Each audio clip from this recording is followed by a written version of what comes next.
Another charity case. Cousin Peter's voice dripped with disdain as he studied the funding request from the local youth center. Really, Catherine? When are you going to stop playing small-town social worker and do something meaningful with your life? I bit back a sharp reply, reminding myself why I'd invited my wealthy cousins to my modest home in Cedar Grove, population 12,000. After inheriting $2.5 million from my grandmother 6 months ago, I needed investment advice. Unfortunately, the only financially savvy relatives I had were also the most condescending. The youth center provides essential services, I said, keeping my voice level. But that's not why I asked you here. I want to discuss investment opportunities for Grandma Rose's inheritance. Peter and his wife Victoria exchanged knowing looks. Even my other cousin, Andrea, stopped scrolling through her phone long enough to pay attention. Finally, Victoria smiled, perfect teeth gleaming. We were wondering when you'd wise up. I mean, what were you going to do with all that money in this? She glanced around my comfortable but simple living room, charming little town. At 34, I'd spent the last decade building a life I was proud of. After getting my master's in social work, I'd returned to Cedar Grove, working my way up to Director of Community Services. It wasn't glamorous like Peter's investment banking career or Andrea's luxury real estate business in Chicago. But it mattered. The youth center needs $50,000 for their new education program, I explained. I was thinking of donating that much, then investing the rest. Absolutely not. Peter cut me off. This is exactly why you need our help. You can't waste Grandma's money on local charity cases when there are real opportunities out there. Victoria nodded enthusiastically. Peter's new investment fund is generating amazing returns. 20% minimum, guaranteed. That caught my attention. Guaranteed. How? Peter launched into a complex explanation about market algorithms, proprietary trading strategies, and exclusive client pools. Most of it went over my head, but the projected returns were impressive. We've got several family members invested already, Andrea chimed in.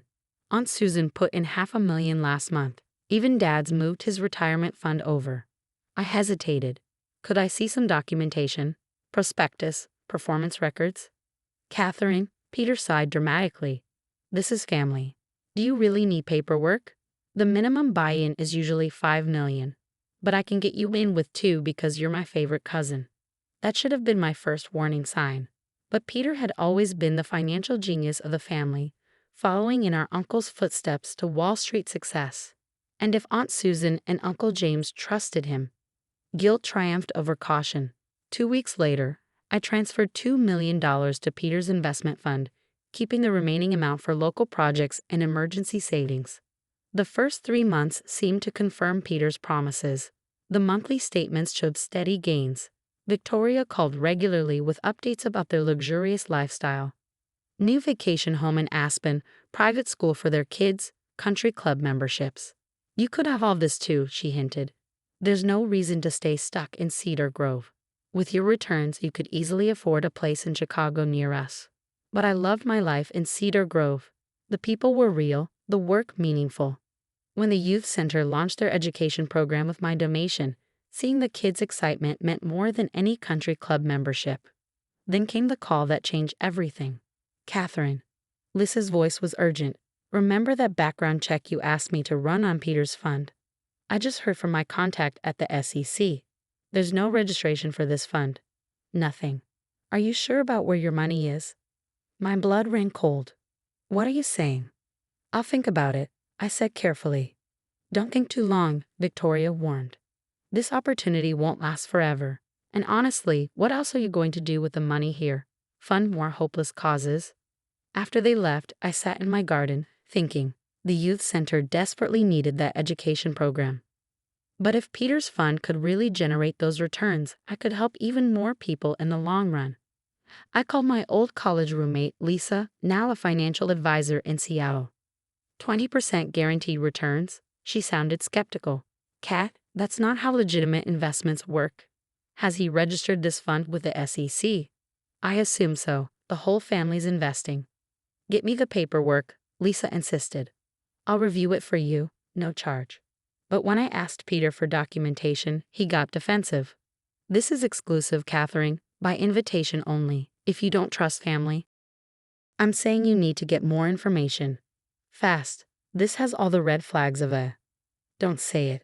I couldn't bear to hear the word Ponzi scheme out loud. But once the seed of doubt was planted, I couldn't ignore the signs. The vague explanations, the lack of documentation, the pressure to keep everything in the family. I hired a forensic accountant sworn to secrecy. Within 2 weeks, he confirmed my worst fears. The fund exists, he reported grimly, but it's not generating any real returns. Money from new investors is being used to pay earlier investors, classic pyramid structure, and there are some very questionable transfers to offshore accounts. I felt sick, not just for myself, but for Aunt Susan, Uncle James, all the family members Peter had convinced to invest. Then came the second shock. My accountant discovered something else. Systematic embezzlement from the family's charitable foundation, which Peter managed. Money meant for scholarships and community programs had been flowing into his personal accounts for years. I confronted him at his Chicago office, armed with proof. "It's not what you think," he blustered. "The market's been challenging. We're just having a temporary cash flow issue. Save it." I slid the forensic report across his desk. "I've seen the evidence. The fake returns, the offshore accounts, the foundation theft. How long did you think you could keep this up?" His face changed, arrogance replacing panic. "And what are you going to do about it? Go public? Destroy the family's reputation? Think about Aunt Susan's social standing, Uncle James's position on the hospital board. I think you should be more worried about your position in federal prison." "Don't threaten me," he snapped. "You're still the same small-town nobody who needed my help. Nobody will believe you over me." I stood to leave. "We'll see about that." Oh, and Peter. I kept records of everything. Every conversation, every promise, every transfer. Consider this your warning. Walking out of his gleaming office tower, I felt strangely calm. The money hurt to lose, but this wasn't just about me anymore. It was about justice, about protecting others from Peter's greed. "What are you going to do?" Lisa asked when I called to update her. "First, I'm going to save as many people as I can. Then," I smiled grimly, "then I'm going to show my cousin exactly what this small-town nobody can do." The game was on, and Peter was about to learn that real power isn't about money or status. It's about doing what's right, no matter the cost. A family meeting. Victoria's voice dripped skepticism over the phone. "Catherine, darling, we're all terribly busy with the Meridian Club charity gala this weekend." "Trust me," I cut in. "Everyone will want to be there, especially Peter.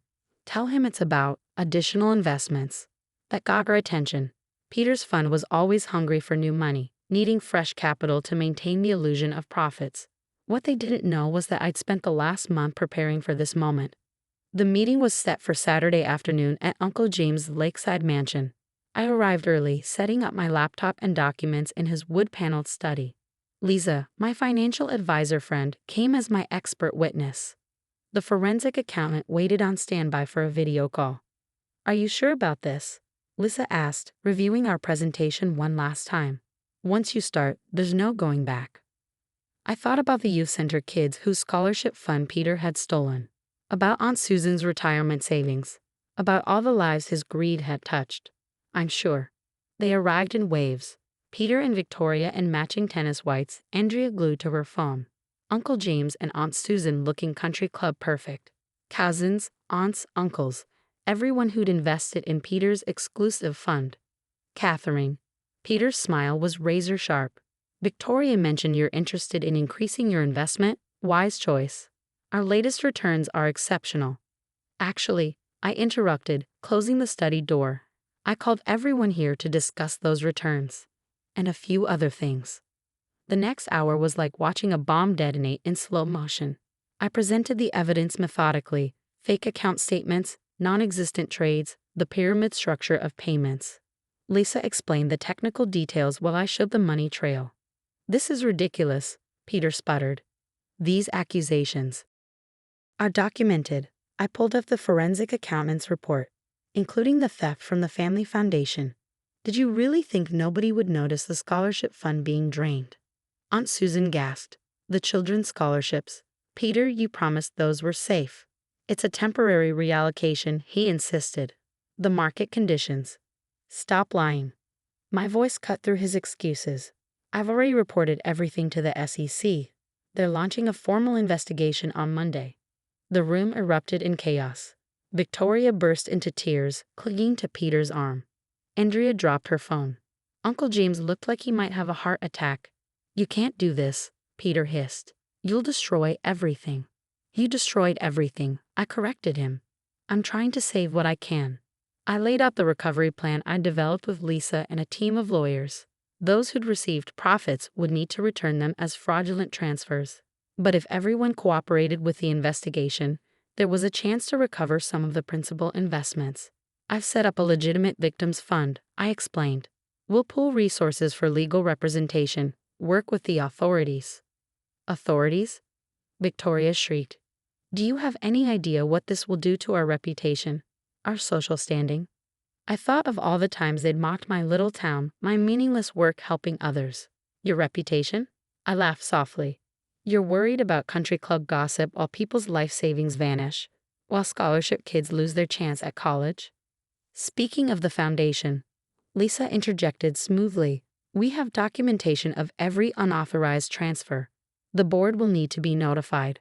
Wait. Uncle James stood up, his face ashen. There must be a way to handle this internally. Keep it in the family, like Peter kept his promises in the family. I shook my head. No, too many people have been hurt. The truth comes out on Monday. Peter switched tactics, his voice turning pleading. Catherine, please, we can work something out. I'll get you your money back with interest. Just don't what? Don't expose your crimes. Don't stop you from stealing from more people. I stood facing my cousin directly. You know what your biggest mistake was, Peter? Besides the fraud, the theft, the lies? He stared at me, waiting. You thought because I chose to live in a small town, because I work helping others instead of chasing wealth, that I was stupid, weak, someone you could easily deceive. I never.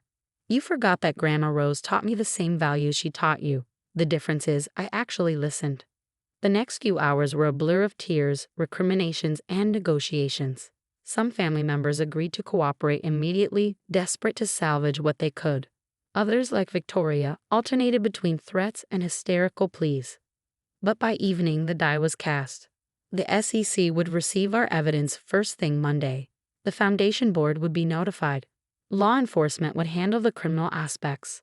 Peter and Victoria disappeared before dinner, already calling their lawyers. Andrea sat in shocked silence, her social media empire about to implode. Uncle James and Aunt Susan huddled with Lisa, discussing damage control. I slipped out to the lakeside deck, exhausted but at peace. My phone buzzed. A text from Mrs. Henderson at the youth center, with a photo of kids in the new computer lab my donation had helped create. You did the right thing, Lisa said, joining me outside. It won't be easy, but you saved a lot of people from losing everything. Not everyone. I sighed, thinking of the later investors who lose most of their money. But you stopped it before it got worse, and the foundation funds can be recovered. The scholarship program saved. The fallout was exactly as expected. Peter and Victoria fled to the Cayman Islands, but Interpol caught up with them within weeks. The SEC investigation made headlines. Our family's social standing took a massive hit. But something unexpected happened too. As news of the fraud spread, people started reaching out. Other victims of similar schemes, kids who'd lost scholarships, families devastated by financial predators. 6 months later, I stood before a different kind of gathering. The youth center's main hall was packed with people attending the first meeting of the Financial Fraud Survivors Support Group. We'd expanded the education program to include financial literacy classes, fraud prevention workshops, and counseling services. Sometimes, I told the group, the worst things that happen to us lead to the best ways we can help others. Uncle James and Aunt Susan sat in the back row. They'd lost millions but gained perspective. They now volunteered teaching seniors how to spot investment scams. The family foundation, under new management, was thriving. We'd restored the scholarship program and added grants for fraud prevention education. Lisa called one evening as I was leaving work. You know what's ironic? Your little town project has helped more people than Peter's fund ever did, even if he hadn't been stealing. I looked around at my not-so-small town, at the lives touched and changed, at the community grown stronger through adversity. Money's funny that way, I replied. Its real value isn't in how much you have, but in what you do with it.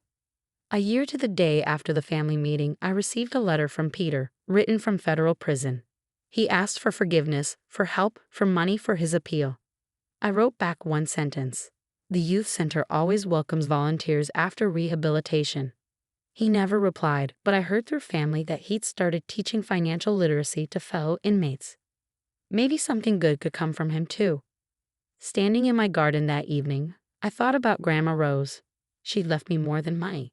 She'd left me her values, her strength, her sense of right and wrong. The inheritance that mattered most wasn't in her bank accounts, but in her lessons about integrity and community. The next morning, I had grant proposals to review, support group meetings to lead, and a new financial education initiative to launch. My life wasn't small. It was rich with purpose, with real connections, with meaningful work. And that, I realized, was the best revenge of all.